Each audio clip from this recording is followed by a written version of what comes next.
Hello, David R. Becker here with Becker Art, and today I am super excited about showing you some papers that I just got from Legion Papers. Legion Papers is a company out in New York, and I use a lot of their papers. There are a lot of watercolor papers, but they have a slew of different kinds of papers that I just love. And so that box back there was filled with 13 different papers, and so I want to show you what I had gotten, and I want to kind of go over them with you. And so take a look. This is the 9 of the 13 that I would use for watercolor. Basically, I use for watercolor, and I also use for acrylics, and I use for acrylic gouache and gouache. And so there's a lot of different uses for every one of these 9 pieces of paper. What I had done is taken out 6 of them because I didn't take out a 140 and a 300 pound or a heavy and a medium of the YUPO because they're the same. If you're using 300 pound or 140, they're pretty much the same paper. One's thinner, one's thicker.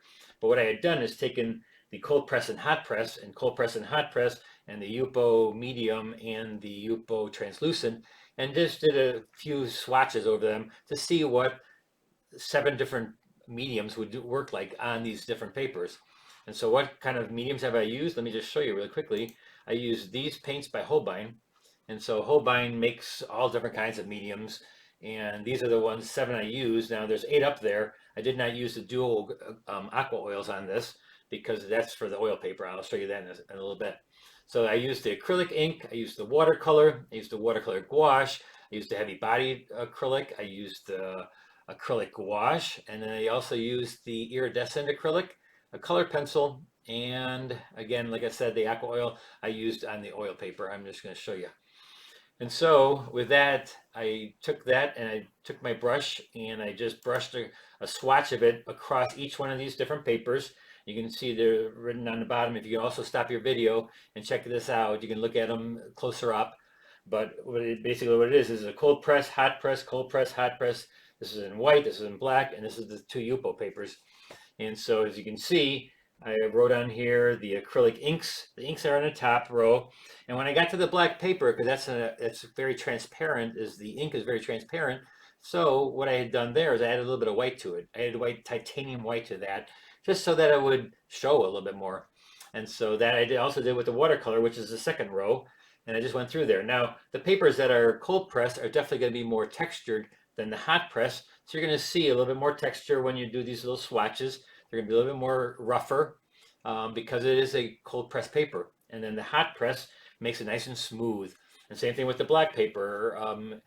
And also with the black paper, doesn't it seem like the colors are richer? That's because it's on black paper.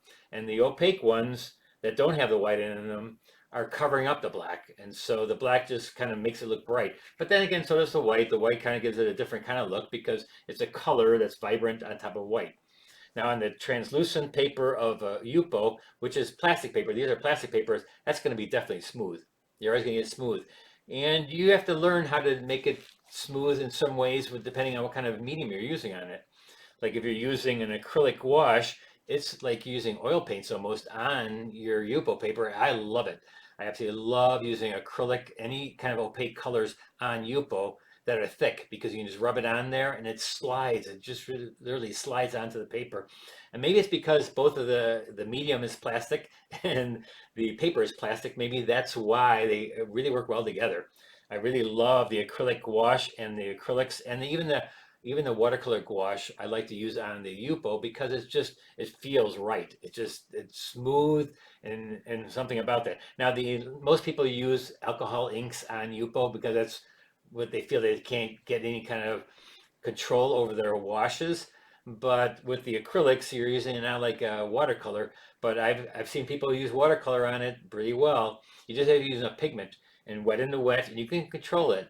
And so you have to practice with it. It all depends on what you want to use it. Now, that said, I use all these mediums together.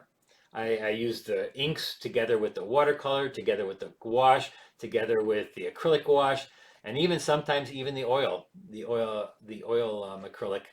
No, the aqua oils, I mean. And so, yeah, I can mix and match. You may do that completely. Let me just show you some of my work to show you how I use these different mediums on the different papers. Because again, I don't just use one kind of paper to use one kind of medium. I use them all. I use every one of these every one of these mediums I use together sometimes on every one of these different papers, depending on what you're painting and depending on what you want it to look like. And so let me just show you really quickly what I had done with some of these. And so this right here, as you can see, is one of my watercolors done on cold press, on the cold press Stonehenge cold press white. And so basically, you can also see I used a stencil by rubbing out. One thing great about this paper, the Stonehenge cold press and the hot press, is that you can rub out really easily. It doesn't absorb as much as some of the papers do, and I like that. I really love the fact that it doesn't absorb so much of the paint that I can't rub it back off. So for you beginners who need to rub back out, perfect paper, Stonehenge Aqua white. And you can see I use a stencil and I just rub out, rub right out of there. Now for the hot press is a slicker surface because it doesn't have texture. And so for that, you can get straighter, harder edge lines. You don't get that really rough surface to it. So you're not going to get much surface that's roughed up. You can do it by spattering maybe, but it sits on top a lot. And so I didn't stencil this, but if you would stencil this is super easy to stencil then too. So that's one nice thing. Then we got the same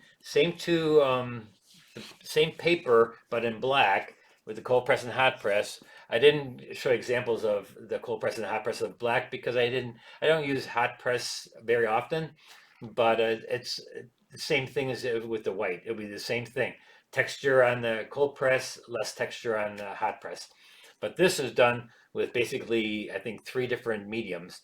Again, watercolor, gouache, probably even some ink, and even some iridescent up here. I think I had put some iridescent in some of this. And but again, you can use it all together. It doesn't matter. You can really use any medium that you feel you want to use at that moment. And actually, maybe that's a certain style that you want to use. It's basically, maybe you love using gouache only and then adding color pencil to it. Yeah, I think I may have color penciled in some of these lines for the whiskers, a white pencil, a white color pencil. And so that's the black paper. And then when it comes to the YUPO paper, a lot of people, like I said, use the alcohol inks and they don't feel they can control it, so they just do a lot of abstract.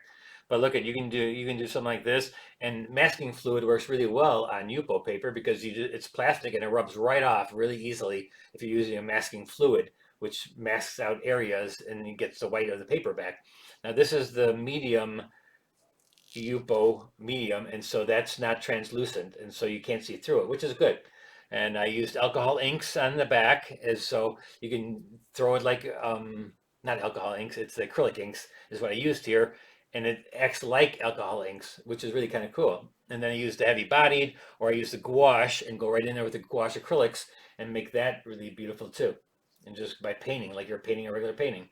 So that was that one on YUPO medium. This is YUPO translucent. And so this is translucent paper. Oh, sorry about that. That's the translucent paper. And that one, being that it's translucent, if you're going to frame this, you got to make sure you put some backing on it that's white. Don't, unless you want to have like something shining through it, then you could do that on the back of the paper, because you can see, as you can see, if I hold it up like this, you can see right through it, right? Look at that. I can see the whole painting.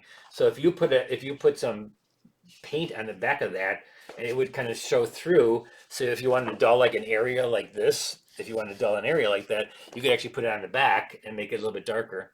So that is, again, the YUPO translucent. Then there's the, which I didn't show you yet, is the oil paper. And this is the oil paper, Legion Stonehenge oil. The Stonehenge line is just amazing. And so that's the oil painting that I had done. And I acted like I was a watercolorist on this when I first started. I basically put on my oils, and they're water-based, the Aqua Dual oils from Holbein.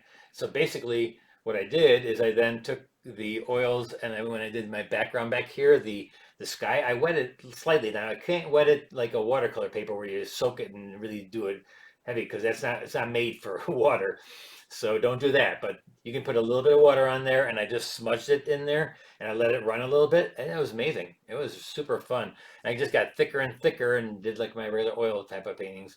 And the nice thing about this paper is that it doesn't have that texture as like the oil panels do, that the canvas panels, because that I don't really like that texture of a panel, the canvas look.